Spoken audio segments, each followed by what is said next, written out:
seu nome, assim, culturalmente. Uhum. Então, nós conversamos com amigos que falam do seu assunto de interesse, mas normalmente a gente fala da vida, são pessoas que a gente conhece um pouquinho as vidas e temos afinidades, então às vezes a gente entra num campo mais pessoal e nosso interesse muito é assim, o que tem além da tua vida profissional, né? Então, seja bem-vindo ao Culturalmente. Muito obrigada pelo convite. Estou super entusiasmada para essa conversa. Então te apresenta, a gente não costuma apresentar, a gente pede que se apresente, mas para ficar mais dentro do teu interesse. Bom, então meu nome é Cláudia Moraes, eu tenho 52 anos.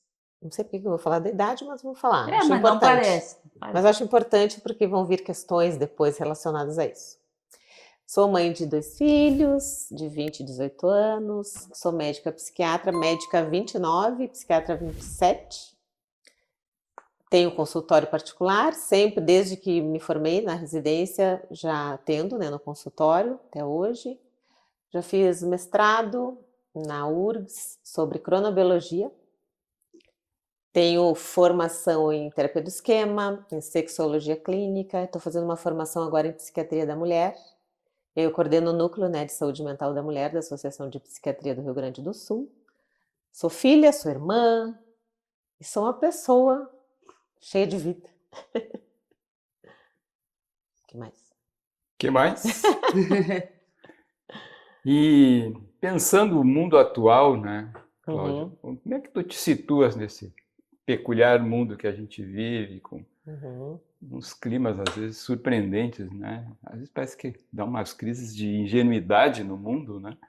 Eu estava pensando especialmente nas polarizações excessivas. Não sei se é ingenuidade ou maldade, seria o quê, né? Mas assim, as pessoas embarcam, né? Como é que tu navega nesse mundo contemporâneo entre sexologia, psiquiatria, maternidade, entusiasmo pela vida, né? Como é que tu transita aí por esse mundo contemporâneo? Eu acho que às vezes eu transito bem e outras vezes não muito bem. Por exemplo, quando eu entrei no climatério, por isso que eu falei da minha idade, né? É um momento muito peculiar para a mulher e eu fiquei muito bagunçada. Assim, o humor piorou, o sono, a paciência ficou zero. Então, quando eu conseguia lidar com as coisas da vida, neste momento da vida do climatério, eu baguncei um pouco.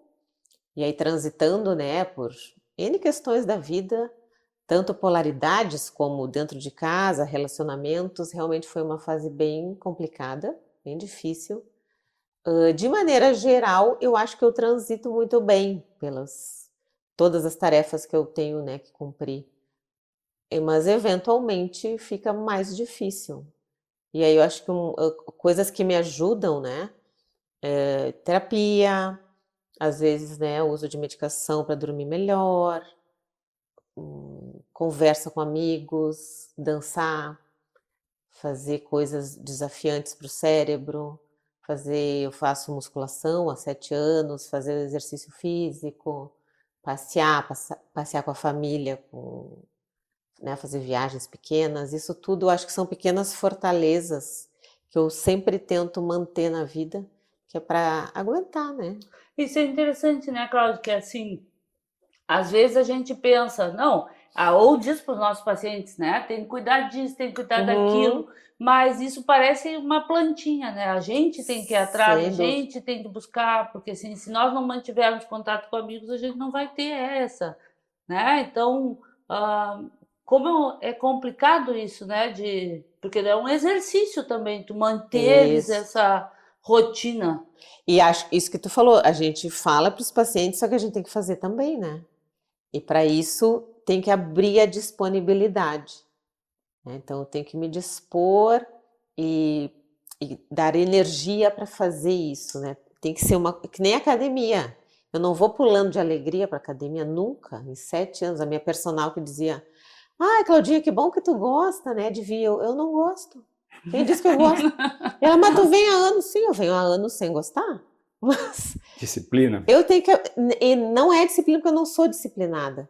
Mas eu simplesmente... Eu entendi realmente que para eu envelhecer bem, eu preciso fazer certas coisas. Necessidade. Exatamente. Então, assim, eu vou fazer. Querendo, gostando ou não. Cláudia, eu fiquei curioso com uma coisa. É verdade que mulher no puerpério está liberada para morder, não? Claro. Sim. No puerpério, no climatério, em toda, né, na fase ali, nos dias antes da menstruação, com Quer certeza. dizer, puerpério, climatério libera geral.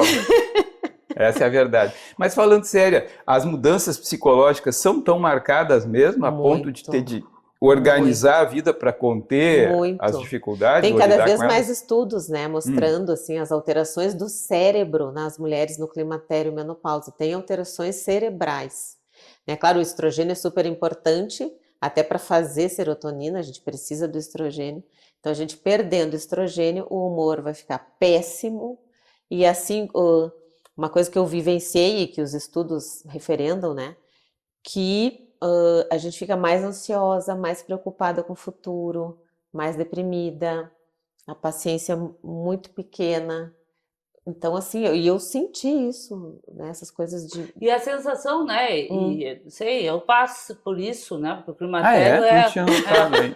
o climatério. Surpresa de hoje. O climatério ele é longo, né? A gente tem que pensar nisso, né? Sim. Mas o meu coincidiu o início com a pandemia, com enchente, então chega um momento que tu confunde o que é do que, né? Perfeito. Então assim, eu tô me sentindo mais burra porque é a Covid, ou é porque é o climatério, ou porque... E se nós pensarmos com tudo isso, a gente tem um aumento do estresse, um aumento de cortisol, um aumento de todas aquelas reações, e que junta tudo e fica pior, né? Exatamente. Mas com essa polarização do mundo que ele está trazendo. Uma coisa, insistindo, eu errei aqui, eu fui dizer climatério e falei puerpério. Mas também, puerpério. Mas eu acho também. que talvez tenha dá para a gente aproveitar a lógica, né? Dois extremos de um ciclo biológico, Exato. né, Cláudio? E eu tinha aqui uma ideia antiga de que no climatério havia um luto, né, um blues, uma melancolia, né, um clima melancólico de nostalgia daquilo que estava se perdendo, terminando um ciclo de vida produtivo, reprodutivo, que poderia reproduzir, que se perde. Então, mas tu está esclarecendo para a gente alguma coisa um pouco mais bem focada, que a ciência ensina. Com uma mudança hormonal, menos serotonina, mais ansiedade, mais depressão. Então tem um tanto de mecanicismo da natureza nesse momento, sem fora dúvida. A visão meio romântica, filosófica de final de É que tem as questões psicológicas também, porque é uma fase que a gente está ali em torno de 48, 49, 50 anos. A média da mulher brasileira de entrar na menopausa é 48. Então, assim, é uma fase também que a gente chama a fase sanduíche, né? Que são mulheres que ainda estão cuidando dos pais que estão envelhecendo e adoecendo e precisando daí desse amparo. Ainda, quem tem filho, ainda cuidando dos filhos que estão entrando na vida adulta. É uma mulher que ainda precisa cuidar também da parte do seu trabalho, da sua saúde física, mental. Se essa mulher tem relacionamentos, precisa cuidar disso também. Então, é uma fase que, além da questão hormonal, psicologicamente é muito exigente para a mulher. E muitas vezes também o chamado divórcio grisalho, que nessa fase também é comum, né, de acontecer divórcio, o ninho vazio, que é os filhos também crescendo, indo embora de casa. Então, assim, uma tormenta mesmo para a vida das mulheres, né? Então, tem questões psicológicas e neuroquímicas. E uma mulher sobrevive a um divórcio grisalho, dá a impressão assim de ser, bom, final de carreira? Não achei muito engraçado essa. Divórcio grisalho, a velhinha divorciou-se, e aí... E aí, o que acontece depois? Muitas vezes, o que eu vejo no consultório, não sei se vocês veem também, as mulheres daí se queixam, né? Que aí não encontram mais parcerias, que os homens nessa faixa etária têm mais interesse em mulheres mais novas, e muitas daí aceitam que vão viver sozinhas e é isso. Algumas, né? Isso não é generalizado, óbvio. Mas é interessante, né? Que assim, neste momento também tem coisas que o mundo virtual, né? As redes e tudo, eu acho que exageram, né? Porque tá assim, uhul, menopausa, climatério, Sim, uhul, vamos sim, lidar. sim. Minimiza, eu acho que bastante A todo dor, esse né? movimento que tu tá falando na vida da pessoa, mas por outro lado mostra que assim, existe vida, né? Depois dos Uhum. relacionamentos, do envelhecimento, e até porque se nós pensarmos chegar aos 50 hoje, talvez seja metade da vida, né? Algo a gente vai ter que Exato, fazer, exatamente, né? Porque, sei exatamente. lá, as nossas bisavós aos 50 já estavam em fim de carreira, né? O Hoje em dia é ninho vazio era diferente. um contexto, eu fico pensando, né, até na área que a gente trabalha, que é das adições, que essa fase de vida antes parece aquilo que a gente via aos 30 e poucos anos, hoje a gente está É. vendo aos 50 e poucos, né? E tá mudando mesmo, né? As pessoas estão vivendo melhor e muitas pessoas daí fazendo atividade física com 40, 50, então realmente vai mudar essa relação, né? Não vão ser mais as velhinhas grisalhas, né? Vão ser mulheres ainda muito produtivas, mas assim, o que que eu vejo também, muitas pacientes minhas, porque aí eu fui dar uma palestra e tal e não vinha a palavra, e aí que horror! Vão notar que eu não sei, e eu às vezes comento, quem sabe tudo ri também. Olha, gente, névoa mental. Desculpa É a aí. idade, o climatério. Então, assim, a gente começar também a entender que vai ser E assim, que e tudo provavelmente bem. na plateia está cheio de gente vazando a Também, mesma coisa. Mas uma exatamente. coisa, tu falasse de passagem, dançar. Uhum. A dança tá na tua vida? Então, quando eu era adolescente, eu fazia balé. Não, balé não, porque minha mãe não deixou. Eu fazia dança moderna, jazz, eu me apresentava. Então, assim, eu amava dançar. Dancei por muitos anos. Uma coisa que aconteceu comigo e que talvez, não sei se vocês concordam, mas eu acho que a medicina é muito ciumenta. Hum. Então, quando eu entrei na medicina, eu larguei tudo, É comum. né? Porque eu tinha aula de manhã, de tarde e de noite, todos os dias.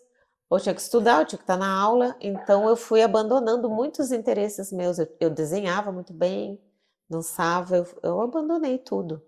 Então agora, depois, né, de muitos anos, e a gente está sempre estudando, óbvio, mas agora eu posso me dar alguns luxos, né? Então, assim, agora eu vou retomar a dança, mas onde tem uma festa, lá tô eu. Eu brinco que eu danço até em velório, porque Se tiver música, dança. eu gosto muito de dançar, assim, para mim é uma expressão também das emoções, né? E a gente dançar em grupo. Semana passada eu vi um artigo que saiu sobre o valor da dança, né? Aham. O valor da dança nessa idade, né? De lidar com o passar da idade. E o artigo falava que as pessoas que muitas vezes estão vendo que vivem mais tempo são as pessoas que têm mais criatividade, É, que têm algum valor de arte, sim. que faz alguma coisa artística, que dançam, né? Porque o que que acontece? Isto é uma coisa que transcende o tempo, se Uhum, tu tens uhum, esses valores, uhum. né? E aí tu falaste assim, eu me lembrei uma situação com meu pai uma vez, claro, eu venho de uma família muito pobre, e aí eu me lembro que eu gostava de moda. Lá nos interiores sempre desenhei coisa muito mal, mas gostava de moda. Aí eu conversando com o pai, quando eu fui fazer o vestibular para medicina, que eu sempre quis medicina, abriu o primeiro curso de moda do Brasil em São Paulo. Bah. E eu disse, acho que eu vou fazer isso. E ele me disse o seguinte, faz o seguinte, faz medicina, tu vai te estabilizar, Hum, né? Tu é pobre, blá, blá, blá. Depois uhum, tu faz o que tu quiseres, porque uhum. aí tu vai ter condições. Então, eu acho que é mais ou menos aquilo que a gente vê na pirâmide de Gasgo. A gente chega numa idade também, aos 50, que se a gente souber ver esse outro lado, É, talvez a gente tenha muita coisa ainda, concordo né? E buscar totalmente. lá nos nossos.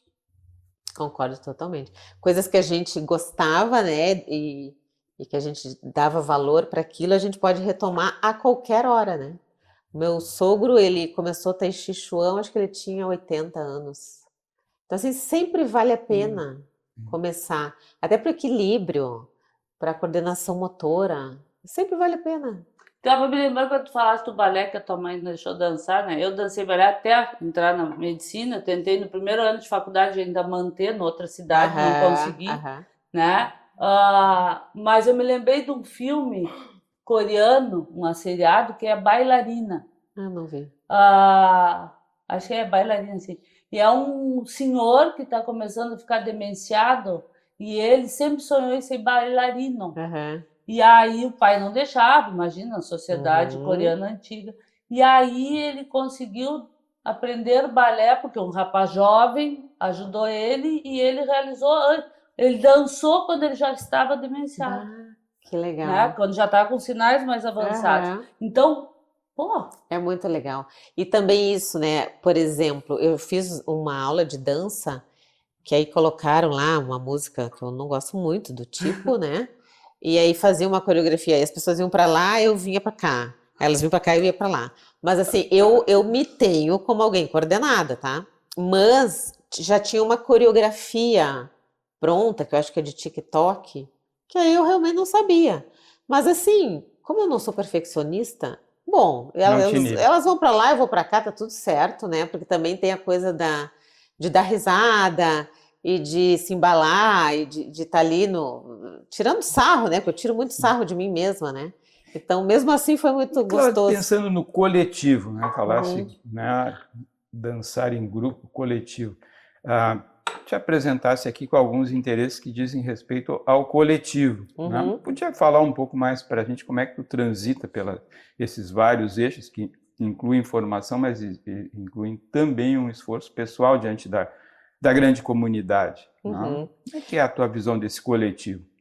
Bom, primeiro que eu acho que nós psiquiatras a gente tem muita função, uma função muito importante assim para o coletivo. A gente atende ali, né? Eu atendo só individualmente, mas a psiquiatria ela pertence à saúde coletiva, né? Então a gente tem que pensar também no bem-estar das pessoas em geral. E eu tenho um trabalho que eu desenvolvi, um grupo.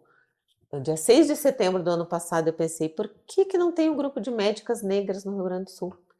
Aí eu fui falar com a minha colega, que é médica negra também, Dani, vamos formar um grupo, né, de médicas negras, o que tu acha? Ela, vamos. E aí a gente criou, então, esse grupo, que atualmente a gente tem 150 uau, já mulheres, está em né? 150. Sim. Então são médicas e estudantes de medicina, negras que moram no Rio Grande do Sul, não necessariamente elas nasceram aqui, né? Então, por exemplo, uma ação coletiva é essa, né? Tanto a gente se ajuda ali, então a gente é madrinha de algumas, né? Então a gente ajuda de várias maneiras, não só com dinheiro, mas às vezes comprando um livro, estetoscópio. Então a gente faz essa ajuda ali dentro e a gente também vai começar a fazer ações para a população negra do Rio Grande do Sul, Ah, né? Agora a gente estava no Corre Preto com uma tendinha Opa, o ali. que é isso, Corre Preto? Corre Preto é um coletivo em que a ideia, né, que os fundadores tinham das pessoas negras poderem fazer exercício, e exercício ao ar livre, para que elas cuidem também dos seus corpos, né? Porque muitas pessoas negras têm mais obesidade, hipertensão, diabetes. Então, estimular a atividade física ao ar livre. Então, tem um encontro uma vez por mês, em que tem caminhadas e corridas na rua, ali na orla, né, normalmente. O último teve mil pessoas participando. Está cada vez maior esse coletivo. E aí a gente colocou uma banquinha ali, nesse dia, falando sobre questões, né, de valorização da vida, ali por causa do mês de setembro, né. Então, assim, essas ações eu acho extremamente importantes. E é legal, é bonito de ver quando crianças também nos olham, né, médicas, então a gente também pode ser médico. Diz uma coisa, isso é psiquiatria ou é cidadania? As duas coisas, né? Até porque não tem como separar, né? Assim, eu acho que a vida é política, não tem como separar. Política é cidadania, é acesso à saúde mental, à saúde geral, é saber dos seus direitos, então não tem como separar, né? E eu entendi então que nesse grupo de mulheres, de médicas, mulheres Uhum. negras, há uma modelagem da gurizada que são as estudantes, não só Isso. a ajuda para quebrar um galho ali da compra de um livro, mas também parece modelagem, né, cara? Isso, Modelagem de atitude diante da vida exato. profissional. E a gente se dispõe também a ajudá-las. Olha, a gente pode dar orientação de como é que inicia a carreira, se abre empresa, se não abre empresa. Tem as minhas pupilas, né, que eu chamo, elas foram lá no consultório, elas tinham que fazer um trabalho para a faculdade de como é que funciona uma clínica, então elas fizeram ali uma análise, tiraram fotos da clínica. Então é muito mais profundo, né? Essa ajuda é muito mais profunda. Parece uma tutoria, né? Exatamente, de vida e de profissão, assim, sabe? É muito bonito. E algumas eu imagino que provém de fora do estado através dos exames nacionais. Isso, exatamente. Gente sujeita a um estresse e eventualmente a dificuldades bem... De risco, né? Então... De risco, exato. Estou pensando, né? Vocês, eu acho que estudaram em casa, né? Vocês viveram a faculdade dentro de casa. Eu vivi a faculdade fora de casa, então eu saí de casa com 16 anos para estudar numa cidade que eu não conhecia ninguém. Sim. Né? Então, pensa tu chegar numa cidade e tu ter esse suporte. Exato. Porque são essas pessoas que tu não tem. Exatamente. A importância desse trabalho, não só mulheres negras, mas assim, além de tudo que elas passam, a negritude, tudo isto, ser mulher, ainda tu estás num estado muito diferente do teu. Um estado diferente. Não é só, é uma cultura. Exatamente. E numa formação profissional, como tu chamasse, nominasse, né? Ciumenta, né? Que tira muito espaço para outras. Mas eu te interrompi, tu ias comentar. Não, isso que tu tá falando, né? Também muitas delas moram em casa de estudante, que também é complicado, tem muitas dificuldades, né? Muitas falam também que colegas tentam suicídio, então elas são chamadas para ajudar em algumas situações. São muitas demandas, elas precisam muito de ajuda, de amparo, sabe, esse apoio psicológico. E cedo já no papel de cuidadoras, até pela índole médica. Exatamente. Nunca tinha pensado nisso. Enquanto na casa de estudante, cheio de gente numa situação frágil como elas, e elas sendo eventualmente convocadas a serem suporte. Sim. É um desafio. E às vezes elas têm já muitas dificuldades na vida delas e ainda tem que... Né? Enfim. Sim, alguém lembra de quem? Lembra da estudante de medicina.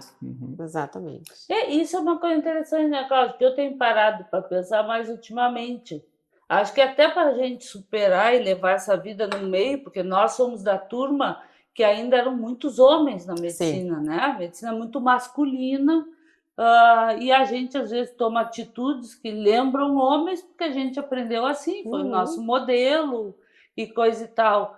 Mas agora está pensando, nos últimos tempos eu vejo que eu passei coisas, que eu aceitei coisas que não tem sentido, mas passei, superei, algumas ficaram, né? Mas se para mim, mulher branca, apesar do cabelo crespo, foram difíceis, imagina para vocês, mulheres, né? Negras, médicas, nesse meio todo. Como é que foi essa vivência, né? Então, eu vim de uma família de classe média, né? Meu pai é advogado, a gente sempre morou em bairros de classe média. Então, por duas questões. Uma, porque a classe social, a minha cor de pele não é escura, porque se sabe que aqui no Brasil existe o colorismo, né? Então, quanto mais escura a cor da pele, mais preconceito sofre. Então, a minha cor de pele não é escura. Eu alisava o cabelo. Então, eu vou dizer para vocês assim, eu não senti tanto o impacto do racismo, e também porque eu não tinha tanta consciência disso. Eu acho que eu não tinha o letramento racial também. Mas eu passei por uma situação, por exemplo, na prova ali de residência para psiquiatria, que certamente aquilo teve influência do racismo. Então, só que na época eu não estava consciente disso. Então, ter esse letramento, esse conhecimento... Mas o que é isso, Cláudia? Eu não entendo muito bem. Letramento? É entender o que acontece nas relações étnico-raciais, o que é racismo, o que não é. Por exemplo, se alguém diz para mim, pretinha, mas assim, o tom de voz tá acolhedor, a pessoa tem intimidade comigo, eu não me senti ofendida. tá tudo certo, isso não é racismo. Mas se a pessoa diz, mas tu é uma preta, que não sei o quê, com um tom ofensivo, já pode ter outra conotação, né?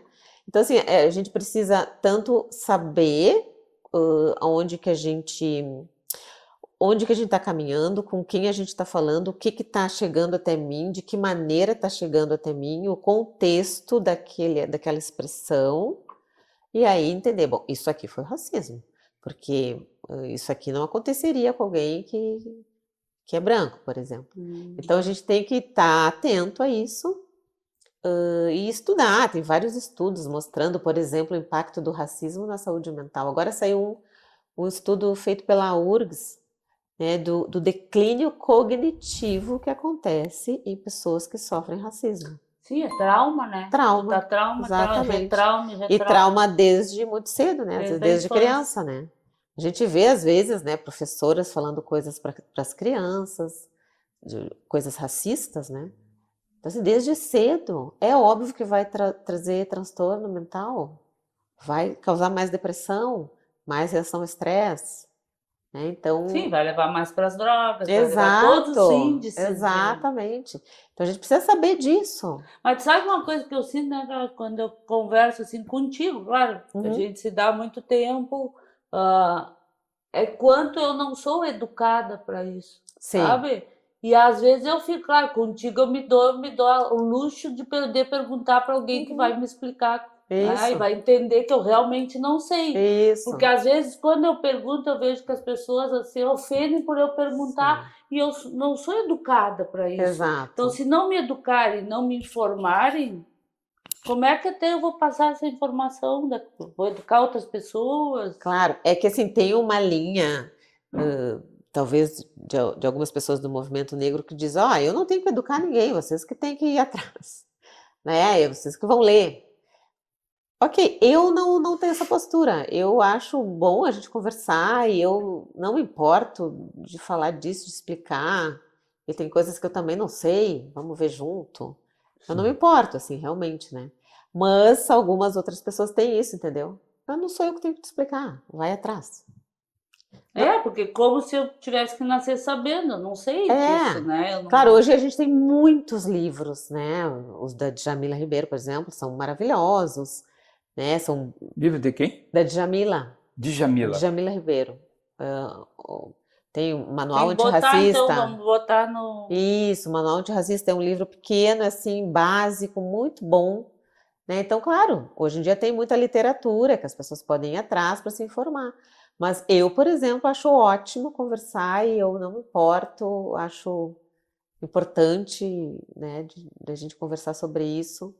Então, sintam-se à vontade. Não, eu acho que tu deixasse bem claro, assim, fica à vontade, tanto que te apresentasse como uma pessoa ativista, no mínimo em duas áreas, né, fora a própria prática profissional, né, ou seja, explícito, né, estás envolvido, te sentes comprometida, sim. E uma vez letrada sobre o assunto, tu transita e divulga as ações, né, como o Corre Preto. Corre Preto. E como é que se chama o grupo de... O grupo é Médicas Negras do Rio Grande do Sul. Médicas Negras do Rio Grande do Sul, ou seja, mais explícito. Mas eu acho que é o único do país, não é? Não, já tem vários. Tem Negrex no Rio de Janeiro, São Paulo, vários estados, Bahia. Que legal. Tem muitos que são daí mistos, né? Médicos, homens e mulheres.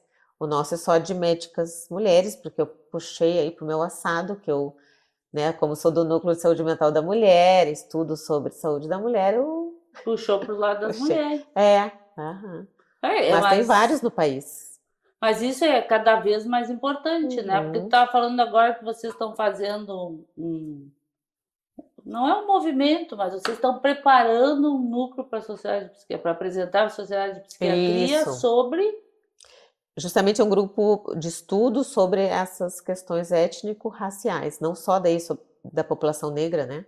Mas de outras populações também, indígenas, né? E também trazer o diálogo da psiquiatria com questões dessas populações.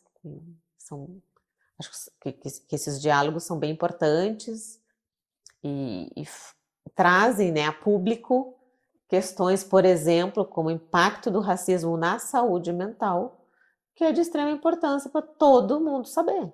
Associado à perda cognitiva tardia. É, esse estudo da URGS, né? Tem vários outros falando, E né? por que étnico-raciais? Porque, Como é por que tu exemplo, situa os dois conceitos? quando a gente fala em raça, primeiro assim, raça é um conceito bem questionável, né?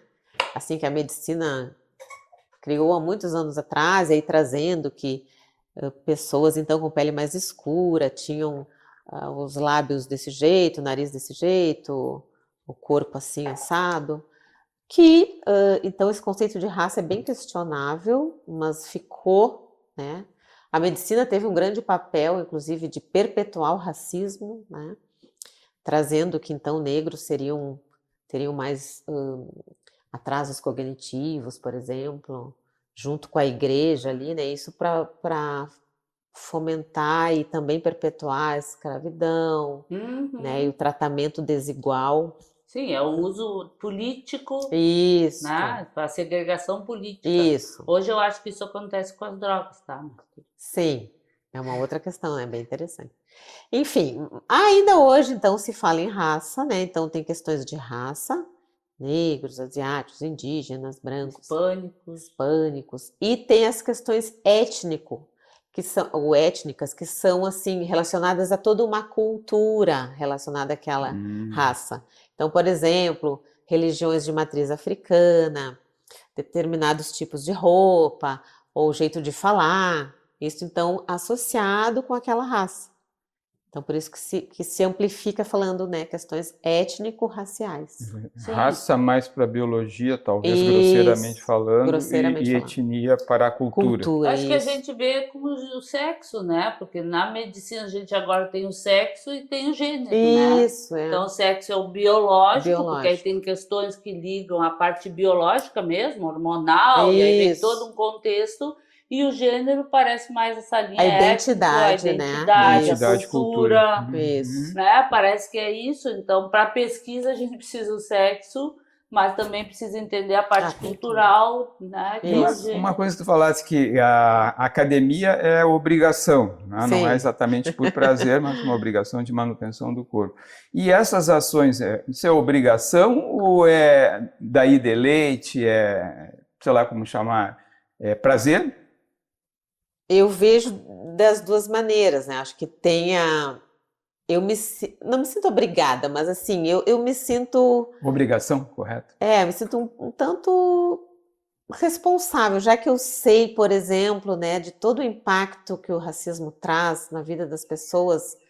Eu, como psiquiatra, eu me sinto, assim, uma certa obrigação de ampliar esse diálogo, essa discussão. E onde eu estou, se dá ali o jeito de falar sobre isso, eu trago a questão. Óbvio, nem sempre, tem que ver ali o contexto, né, da conversa, mas eu não consigo desver. Sim. Né? Depois que a gente vê uma coisa e entende, aprende, a gente não consegue mais negar, né, a existência disso. É curioso que o teu discurso não é doutrinário, né? Não é um discurso impregnado de, acho que é a palavra, né, de doutrinamento, mas surge suavemente se a gente te provoca. Sim, interessante isso. Sim. Mas também torna mais palatável, né? Porque se vem uma coisa doutrinária, a tendência é a gente se fechar mais e ficar dogmático, né? Que é muito o que a gente vive hoje em dia. Claro, é que eu acho que tem também a minha vivência. Por exemplo, eu entendo, sinceramente, quem passou muita dificuldade, sofreu muito, por exemplo, né, com racismo. Eu entendo que essa pessoa vai estar mais irada, e mais provocativa, e mais combativa. Eu entendo. Não é a minha vivência, mas eu entendo a vivência dela. Né? Então, acho que tem isso também. As coisas contigo se passaram, talvez, como tu lembrasse aí, num retalhozinho de vida, né? Que é o momento de seleção para um programa de residência, talvez de forma mais como um tempero ruim na vida e não exatamente algo dominante. Exatamente. E por que isso, né? Porque, enfim, eu vim de classe média, eu não passava fome, né, por N questões, talvez também porque não percebia, né, o racismo. Ou é uma defesa, eu fico pensando às vezes, será que a gente não percebeu ou a gente não percebeu para poder sobreviver a isso, Também, passar, também, é um jeito de fazer a casquinha de tartaruga, né? Eu vejo outras coisas Também. para frente, mas para cá eu tô claro, fechadinha. para Eu seguir vou meu caminho, né? para poder superar e para Também. Põe um poder chazinho para mim, não sei se a para Cláudia poder quer chá Eu vou lidar com também. querer um isso, chazinho para também. poder lidar com isso a gente, Acho que sim. se nós pensarmos, né, mecanismo de defesa, Uhum. Fechar a mente. Obrigada. fechar Sim, na economia do sofrimento, às vezes, É. não ver é mais confortável. Exato. Então acho que tem tudo isso, né? Esse caldeirão. Mas eu te provocava no início, né, sobre o mundo polarizado. Não sei se Uhum. é um simplismo falar isso, mas a impressão, né, para mim dá, né, a Carla não concordou, uma certa ingenuidade mundial, né, de não acreditar é que eu não concordei, eu acho que nós polarização... temos a ingenuidade e temos a maldade, eu acho que é Sim. Sim. Mas como é que está na tua mente, então? Porque tu falaste uma coisa interessante, a tua vivência pessoal da questão da negritude, ou da questão étnico-racial, Uhum. suavizado por uma condição peculiar tua, até física, né? Mas o mundo é polarizado, né? Como tu lembraste, brancos e pretos, né? Asiáticos e caucasianos, né? Como é que está esse trânsito para ti, que tem a Esquerda, sorte de direita ter também, né? esquerda, Pobres e direita, para ricos. cima, para baixo, rico e pobre, né? Como é que está esse panorama para ti, psiquiatra, mulher, negra, cheia de outros interesses, ou né, uma gama de interesses, tu não está polarizada, tu está multipolarizada. No climatério. Né? No climatério, já teve 2 puerpérios, né, para não esquecer o meu erro anterior. Pois é, assim, eu sinto o impacto dessa guerra que acontece, né, mundialmente entre todos esses aspectos que tu está falando. Eu sinto o impacto como cidadã, como psiquiatra também, ouvindo as pessoas no consultório, né? E, infelizmente, eu acho que essa polarização não abre para o diálogo. Então, fica cada um numa posição, brigando, e não se chega... E até nem fala assim, tem que chegar num denominador comum. Não precisa. Mas eu posso ouvir o outro me Posso escuta. respeitar a diferença de valores. Isso, Né? e em pontos em que a gente converge, que bom, olha, aqui a gente tem interesse em comum, aqui não. Que nem eu com meu namorado, assim, ele tem posições políticas diferentes da minha. Aí a gente combina, este assunto a gente não vai falar. É um pouco difícil porque, como eu tinha dito, para mim a política está presente em tudo é política, né? Até assim, se eu sou uma mulher feminista, isso é uma posição política, né? Tem esse meu movimento, né, com relação à negritude, isso é político. Então, para mim, tudo é político. Mas, em assuntos, né, de política partidária, vamos dizer assim, a gente não entra. E para te provocar aqui, então, e não é sexista um grupo de mulheres médicas, mulheres negras, e não de médicos genericamente, não é sexista? Então, eu acho que assim, a gente defende as bandeiras que a gente quer, né?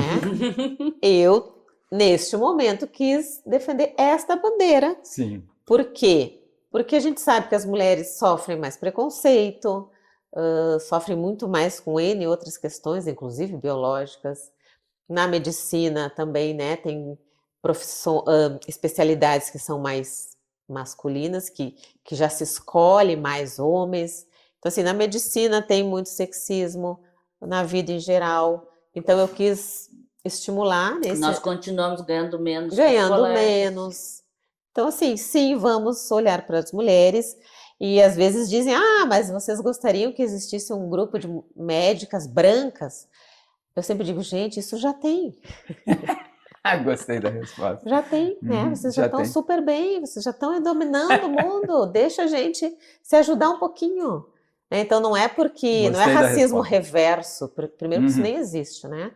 Assim, quando se diz racismo reverso, seria no caso de negros escravizarem brancos e dizerem, olha, vocês são inferiores, a gente vai separar as famílias de vocês, um vai morar aqui, o teu filho vai morar servindo o coronelzinho lá da Bahia, nós vamos separar. Isso não existe, então não existe racismo reverso. Então, Nem assim, vai existir. E nem vai existir. Então, assim, Eu fui, por Só exemplo, no cinema, né? só no cinema. Então, por exemplo, eu fui num congresso brasileiro de psiquiatria na Bahia, em Salvador. Pouquíssimos médicos psiquiatras negros na Bahia. Então, eu sempre digo, vocês já estão dominando o cenário. Deixa a gente um pouquinho, se ajudar um pouquinho. Não é no sentido de batalha, de lutar contra, mas é que a gente quer se fortalecer, a gente quer se enxergar. A gente não se enxerga. E se amanhã surgir um grupo de homens, médicos homens negros do Rio Grande do Sul, vai haver simpatia. Claro. Claro que sim. Quanto mais, melhor, né? Exato. Mas sabe que eu tô lembrando, eu me lembro no doutor Taborda, que é um colega que já faleceu, que era da forense, quando ele se aposentou e tudo, ele fez um discurso e ele falando assim, para ele era muito difícil as pessoas não entenderem essas mudanças e coisas raciais e tudo, porque nós éramos um país miscigenado. Ninguém pode dizer que não tem genética de tudo, Exatamente. né? Então eu acho que eu teria que criar mulheres médias. Porque eu não. Tem os pardos, né? Que também tem uma briga com isso, porque assim, os pardos são considerados do grupo dos negros. Continuam nas minorias, então. É minoria não, né? Considerado- Porque negros e pardos no nosso país são 54%. Sim, Maioria. mas em termos maioria. é a maioria, É. mas que são vistos como. Erradamente, né? É. Claro, aqui no Rio Grande do Sul somos 16%. Então aqui dá para dizer que é minoria. 16% de se tu negros. pegares, a maioria é genética só. Entende o que eu quero dizer? Porque já está muito miscigenado também. Sim, como diz o Chico Buarque, brancos aqui no Brasil só o Tafarel e a Xuxa. Tafarel e a Xuxa. Não, porque realmente Sim. a gente tem que pensar nisso, Sim, né? é. Que é assim. Como Uhum, assim? uhum. Como assim, né? Exato, exatamente. Miscigenação. Sim, aqui nós temos 16% entre negros e Uhum. pardos, mas quanto nós temos com indígenas, quanto a gente tem com, Aham. né? Asiático, sim, De sim, outros sim. grupos. Exato. Uhum. Então, claro, por exemplo, para negros e pardos no país, a gente não pode dizer que é minoria. Bom, Não é? Uhum. Uhum. Então, o conceito daquele que a gente usa de vulnerabilidade, que são das minorias, mulheres, negros, indígenas e coisa, tecnicamente, na ponta do lápis, não se considera, não Não. se deveria considerar. Isso é uma Isso. minoria de vulnerabilidade social, então. Isso, perfeito. Pelo racismo. Né? A Também por minoria herança, seria né? ligado pela condição e não pelo número. Também por herança. Por herança da escravização, né? Perfeito. Que aí, na época da escravização, então trouxeram negros, né, da África, de outros locais, aqui para o Brasil. O Brasil, aliás, foi o último país, né, a fazer a abolição da escravatura. Se tende a chamar escravização, porque foi uma coisa imposta, né? Uhum. Então, às vezes eu falo escravização, outras vezes escravidão. Mas o enfim, correto é escravização. escravização. E o país ficou, assim, mais de 400 anos em regime de escravização, imagina? O estrago que isso causa. De um total de quantos séculos? A nossa história tem 5 para 6 séculos. 6 séculos. É, Desses é. 6, Ah, 4. Exato. 4? Imagina, É muito gente. grande, É muito. gente. Quase 500 anos de escravização. Então, imagina Quase o a nossa impacto história disso. toda. Imagina o impacto disso. E aí, o que acontecia depois, né? Quando foram acontecendo as libertações, vocês não vão ter terra. Não foi que nem aqui, né, para os italianos e alemães que ganharam terras, né, do Estado aqui. Vocês não vão ter terra, vocês se virem aí. Sobe o morro. Exatamente. E se for, tinha a lei da vagabundagem, né, então que se vissem pessoas na rua sem fazer nada, eram presas. Até hoje é assim. Até hoje é assim. Então, assim, foram libertos os negros sem ajuda. Vocês vão ficar por aí, mas não pode ficar na rua. Vocês não vão ganhar terra. A família de vocês está dilacerada, porque, né, Não sabe onde o teu anda. pai está lá não sei onde, foi mandado para não sei onde. Então, é óbvio que isso causa impacto financeiro até hoje. Então, Então as pessoas também, né, tem muitas pessoas que não entendem e falam até da meritocracia, né? Ah, tem que ir pelo esforço. Sim, mas não se sai de uma mesma condição, Sim, os italianos só né? estão bem no estado porque ganharam as Eles ganharam terras. as terras, né? E óbvio que são trabalhadores, óbvio, né? Assim como os negros, assim Tem como seu todos os mérito. povos, né? São trabalhadores. Tem de tudo. Mas Tem de tudo. sai de um atraso de 4 séculos. Exato. Então eu saio de lá, como é que eu vou chegar nesse alvo aqui igual aos que saíram daqui? Não existe Bem isso. interessante o Não tem raciocínio. como, né? Então, eu sou super a favor da lei das cotas, porque eu acho que ajuda um pouquinho que se enxergue mais advogados, médicos, outras profissões nas universidades. Isso faz com que se tenha mais esperança, né? As crianças que vêm ali, médicos, advogados, médicos negros, elas pensam, puxa, eu também posso então. Isso é de um impacto positivo fenomenal. Ah, mas não resolve. Ok, não resolve, talvez daqui uns anos não vai mais precisar, tudo bem. Mas assim, é importante por Mas aí algum talvez momento. não precise 4 séculos para Exatamente, corrigir. Sim, a exatamente. gente pode fazer em menos tempo o estrago. Tentar. Isso, recuperar, né, em menos tempo um estrago histórico.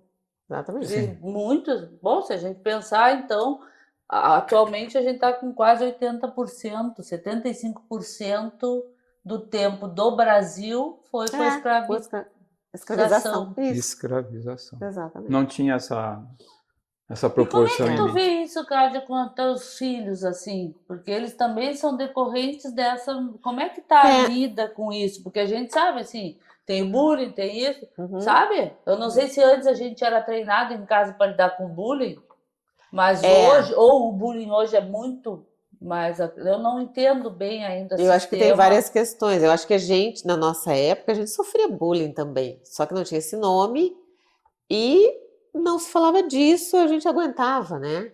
Mas eu tenho pacientes que dizem, não, me chamavam de gordinha, da baleia, não sei o quê. Então, assim, já era horrível. É porque não se dava o nome, não se dava a importância disso, né? Então, hoje se fala mais, se dá o nome. A gente sempre conversa em casa, né? Eu falo para os meus filhos sobre essas questões.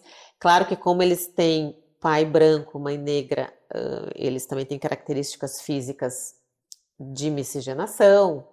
Então, isso também tem esse impacto de sofrer um pouco menos, né? Então, classe social, isso tudo influencia, né, no quanto vai se sofrer os impactos do racismo.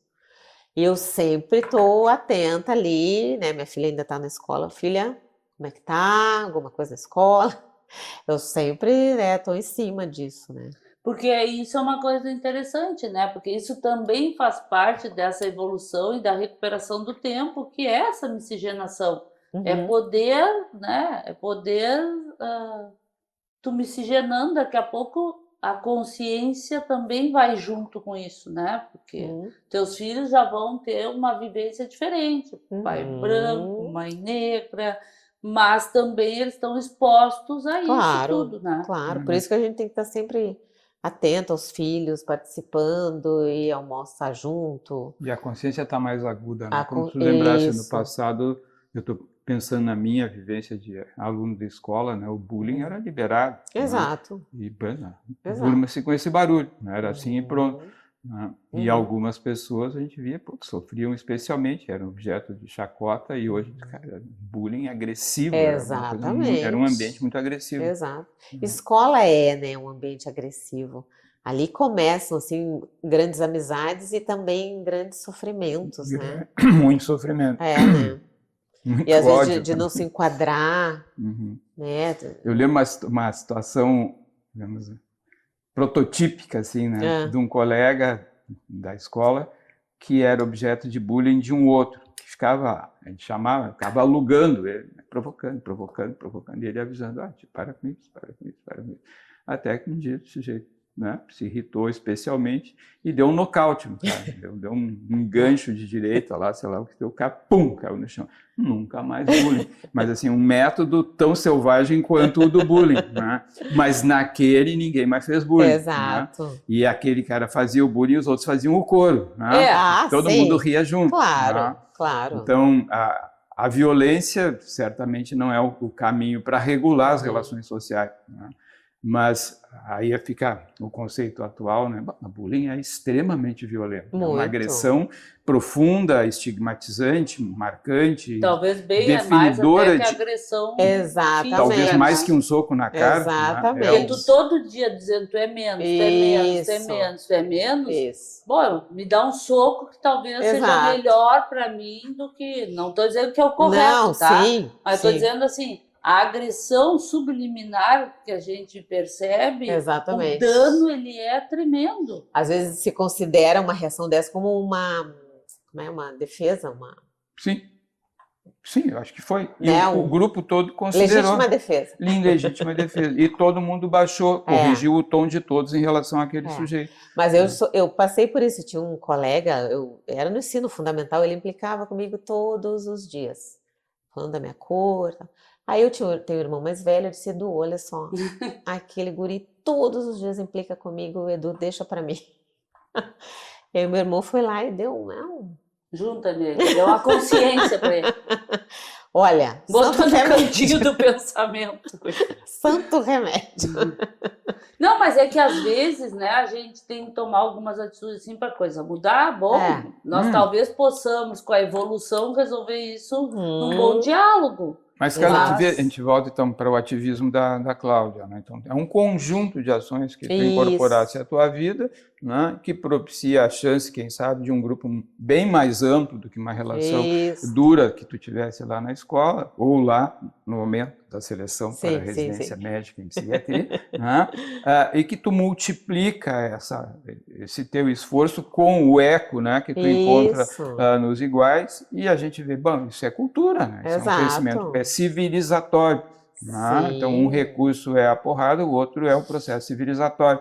Ambos têm seu mérito. Né? E eu acho, né, que numa coisa que a Cláudia falou que me chama a atenção, que é assim, eu vejo isso quando tu faz uma ação social e coisa. Tem colegas que tu fala e é imediato retorno. Tá, vamos lá.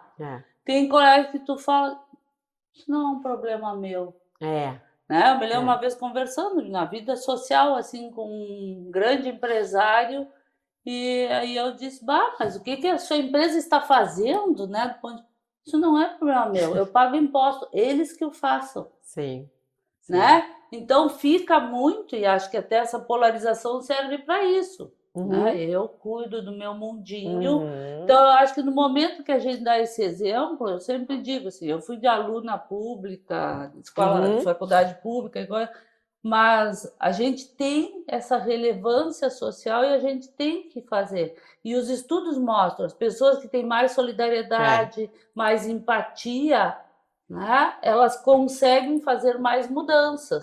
E tem, né, mais bem-estar, tem melhor qualidade de vida. E isso são termos assim que até eu trabalho com a cognitiva, né, que a gente vê solidariedade e empatia são ensináveis. Ninguém nasce, são poucas pessoas que nascem, elas são modeladas para isso, pela família, pela escola, né? E o quanto isso é um valor.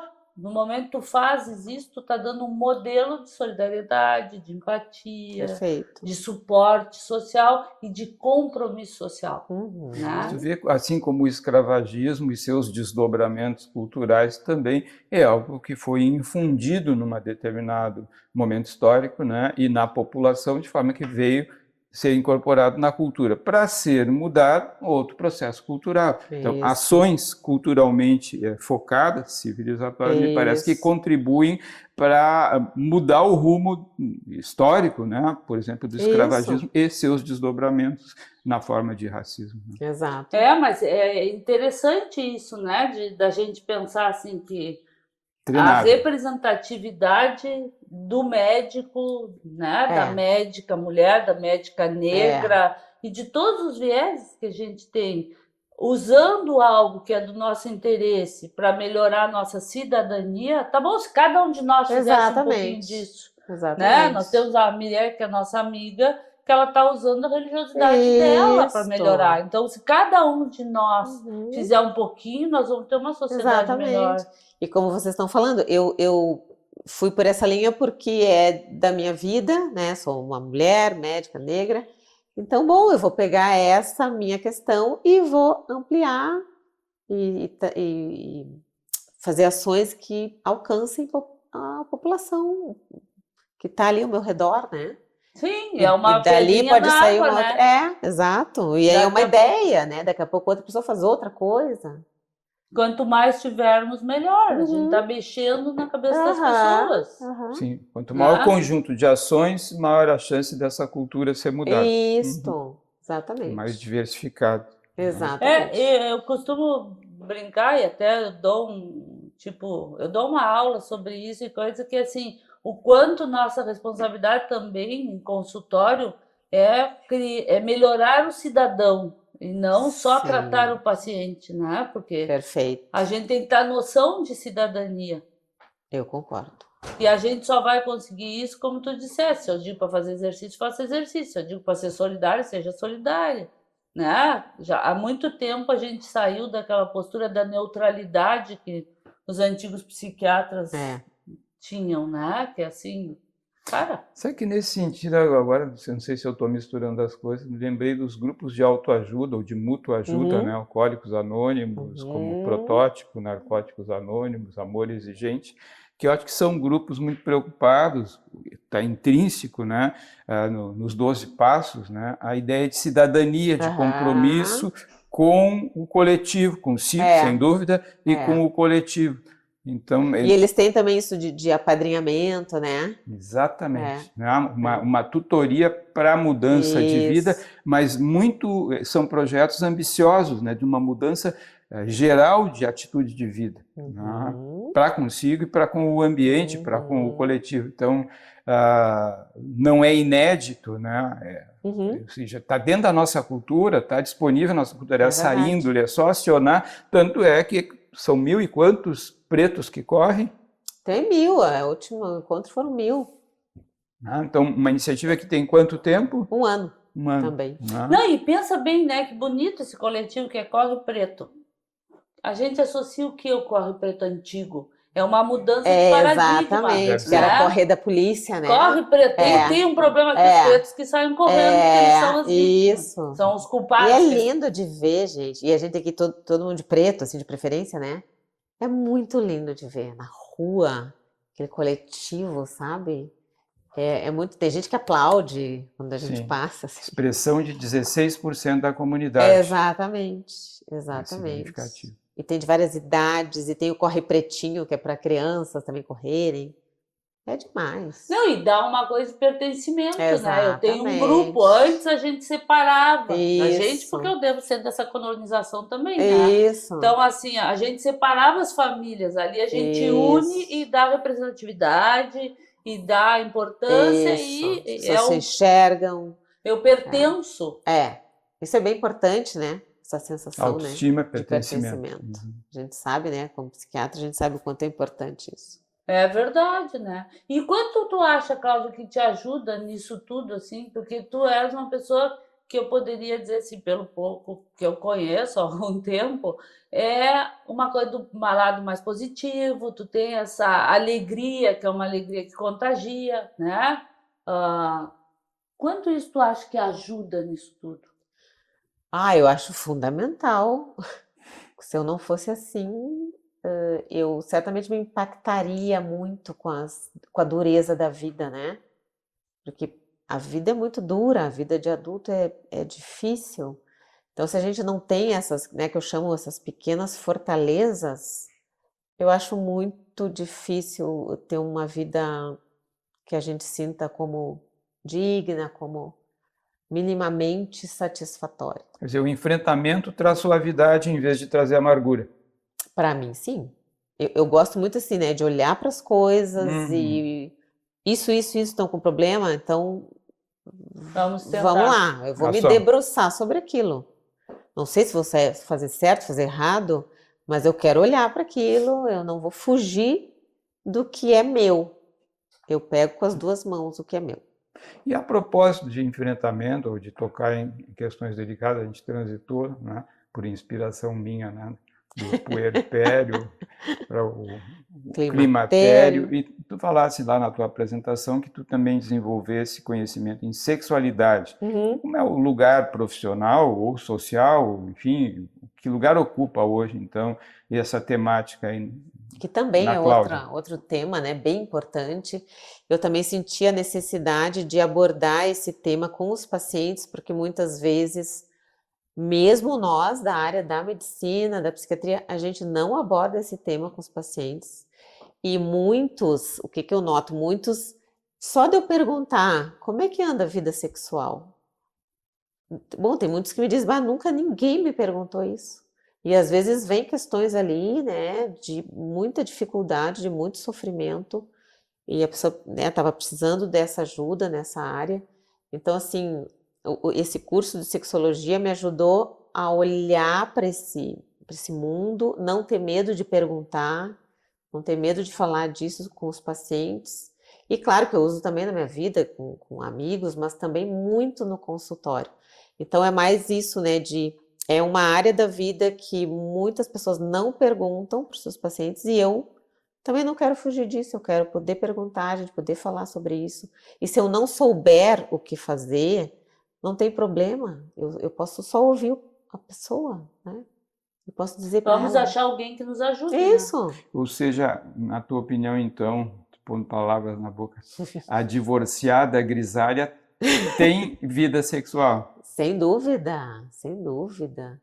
E muitas vezes não precisa ser com parceria, pode ser sozinha, pode encontrar prazer de várias maneiras também, sem necessariamente ser, né, sexo com penetração, se for heterossexual. Então, ajudar a pessoa também a sentir prazer na vida de variadas formas, eu acho fundamental também para uma saúde mental de qualidade, né? Então, a sexologia me abriu também essa porta.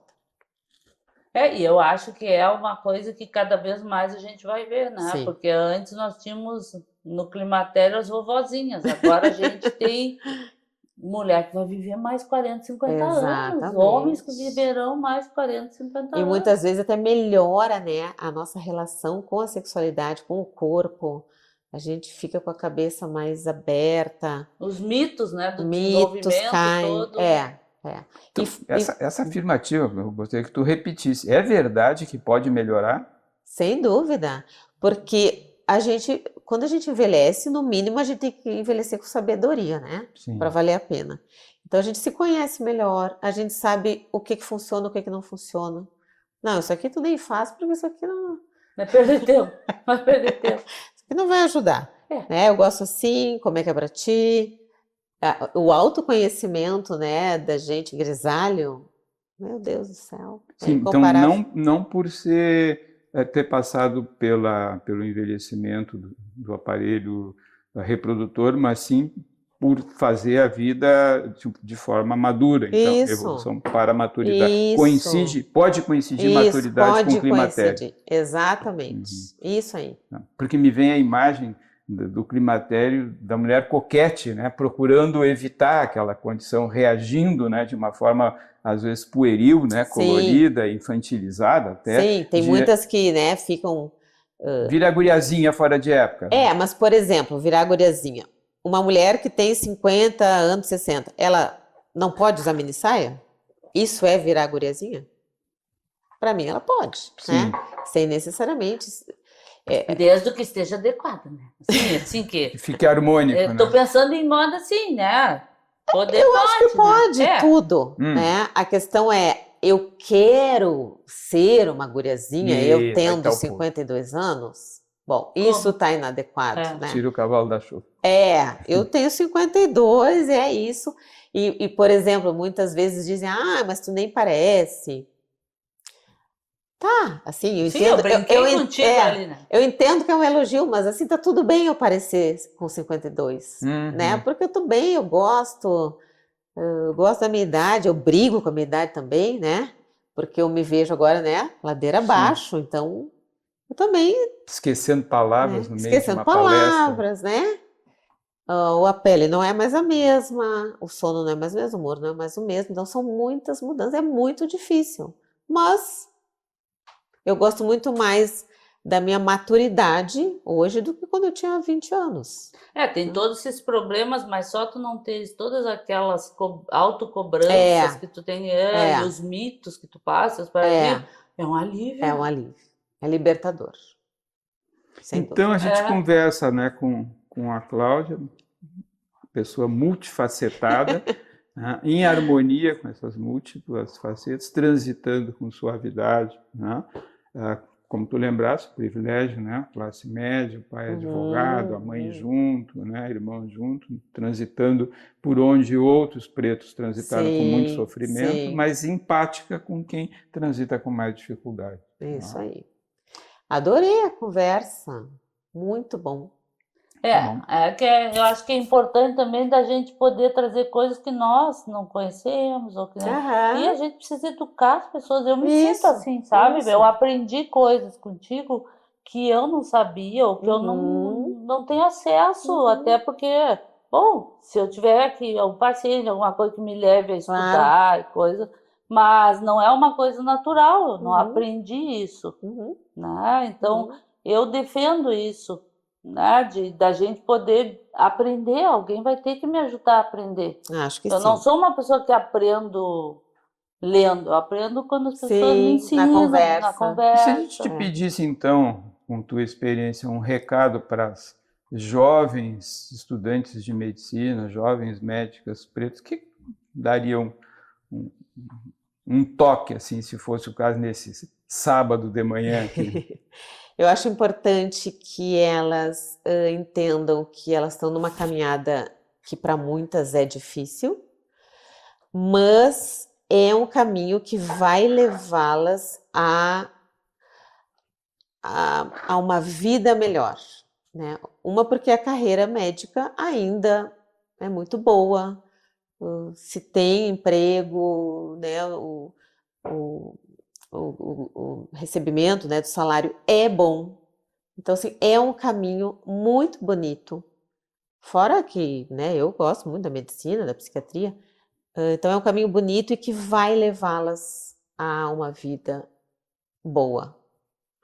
Claro que tem questões psicológicas, enfim, que podem atrapalhar, mas com uma vida boa, tu consegue também buscar ajuda profissional, né? Tu tem condição de ajudar a ti e a tua família, então não desistam, a caminhada é difícil, mas vai levar para um bom estado depois, né, de vida. E procurem ajuda, né, sempre. E eu acrescentaria, né, às custas do que tu já nos contaste, né, que para essas mocinhas aí que, né, vão fazer a carreira médica, o coletivo é relevante. Estar inserida num coletivo é mais confortável do que isolado. Do que fazer essa caminhada sozinha, né? Isso aí, boa complementação. Então, Claudinha, muito obrigada, né? Então, eu acho que, assim, a relevância do que a gente falou é muito importante e tu és, com certeza, um modelo. E eu sempre te digo isso, né? Que eu gosto muito do jeito que tu encara a vida de uma maneira positiva, alegre, motivada. Né? Então, muito obrigada por passar isso pra gente e tomara que muita gente veja. Legal, né? muito pra obrigada. Poder explicar melhor. Adorei o convite. Nós é que agradecemos. E até o próximo Culturalmente.